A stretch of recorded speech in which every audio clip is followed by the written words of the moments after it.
இறையேசுவில் அன்பார்ந்த சகோதர சகோதரிகளே, திருவிவிலியம் அறிவோம் பகுதியில் இன்று நாம் திருவிவிலியத்தின் மிக முக்கியமான நூலான திருப்பாடல்கள் பற்றி சுருக்கமாக அறிந்து கொள்வோம்.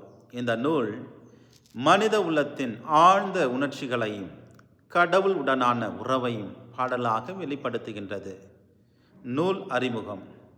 திருப்பாடல்கள் என்பது பக்தி பாடல்கள், இறை மன்றாட்டுகள், நன்றி பாடல்கள் ஆகியவற்றின் தொகுப்பாகும். இவை பல்வேறு காலங்களில் பல்வேறு கலைஞர்களால் இயற்றப்பட்ட பாடல்கள். ஆனாலும் இதன் ஆசிரியர் பாரம்பரியமாக தாவீது அரசர் அறியப்படுகின்றார். இஸ்ராயல் மக்கள் தங்கள் வழிபாட்டில் பயன்படுத்திய பாடல்களே இவை. நமது ஆண்டவர் இயேசு கிறிஸ்துவின் திருவாழ்வில், திருப்பணியில் திருப்பாடல்கள் மிக முக்கிய இடம் பெறுகின்றன.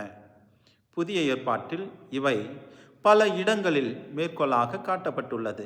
இன்றும் கிறிஸ்துவ வாழ்வில், திருச்சபையின் திருவழிபாட்டில் திருப்பாடல்கள் உயிருடன் ஒலிக்கின்றன.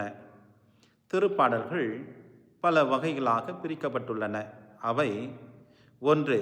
கடவுளை புகழ்ந்து வழிபடும் பாடல்கள். 2. உதவி, பாதுகாப்பு, மீட்பு வேண்டி பாடிய மன்றாட்டு பாடல்கள்.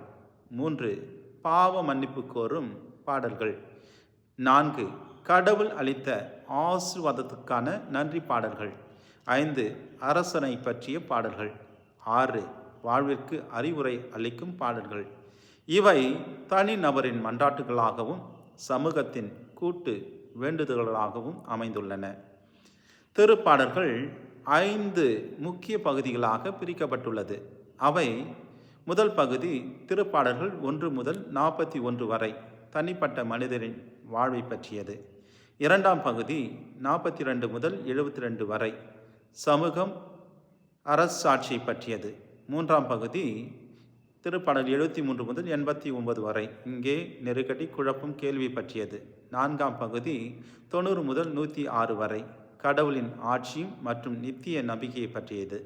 5ஆம் பகுதி 107 முதல் 150 வரை வெற்றி, புகழ்ச்சி பற்றியது. முக்கிய செய்தி: திருப்பாடல் 150ஐ போல எல்லா உயிர்களும் கடவுளை புகழ வேண்டும் என்பது முக்கிய செய்தியாக கொடுக்கப்படுகின்றது. முடிவுரை: திருப்பாடல்கள் என்பது வெறும் பாடல்கள் அல்ல. அவை ஜபங்களாகவும் நம்பிக்கையின் குரலாகவும் கடவுளை நாடும் மனித உள்ளத்தின் பிரதிபலிப்பாக உள்ளது. இந்த திருப்பாடல்கள் நமது ஜப வாழ்க்கையை ஆழப்படுத்த, நம்மை இறைவனோடு இணைக்க அழைக்கின்றது. ஆகவே திருப்பாடல் மூலம் நாம் இறைவனை மகிமைப்படுத்தி அவருடைய நிறை ஆசீர்வாதங்களை பெறுவோம்.